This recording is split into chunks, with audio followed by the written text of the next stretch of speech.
Good evening, everyone. Teachers, families, friends, and of course, the class of 2025. I am beyond honored to be standing in front of you as we celebrate a moment we worked so hard to reach. We made it. 4 years, countless tests, and way too many group projects where only one person did the work.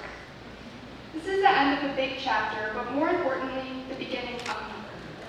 One word that keeps coming to mind as I reflect on my high school journey is courage. When I started thinking about courage, I realized it could be pretty tricky to define. So I asked some second grade friends at the elementary school what courage means. One student said that courage is standing up for a friend when they are being bullied. Another student said that it takes a lot of courage to make new friends or invite someone to sit with them when they have no one else to sit with. Someone else said that telling a teacher when someone did something wrong takes a lot of courage. Courage isn't always something huge, it's often the small, quiet moments.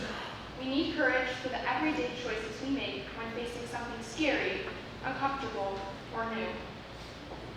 Over the last 4 years, we've all had to find our courage. It was walking through the doors on the first day of freshman year, backpacks way too big and confidence way too small. It was the courage to keep showing up after bad grades, bad days, or bad haircuts. Trying out for a team, applying for college, or standing up for a friend all required a leap of faith that took courage. Sometimes it was simply having the courage to ask for help and take a deep breath, then try again.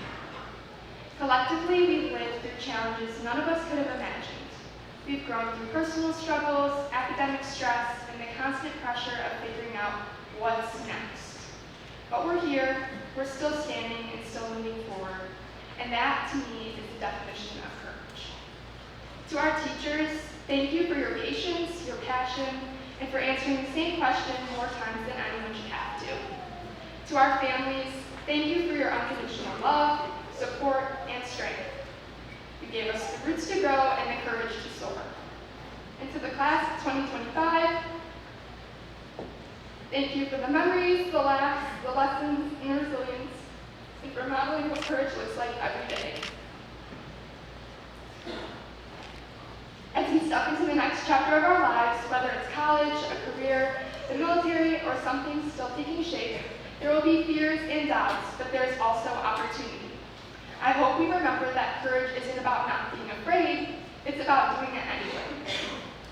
So let's be brave enough to take risks, strong enough to keep going when it gets tough, and kind enough to lift others along the way.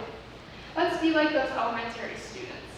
Stand up for people when they're facing injustice, have a conversation with someone new, and continue to do the right thing even when it's tough. Congratulations, class of 2025. Let's face the future with open hearts and a whole lot of courage. The world is waiting, and I think we're ready.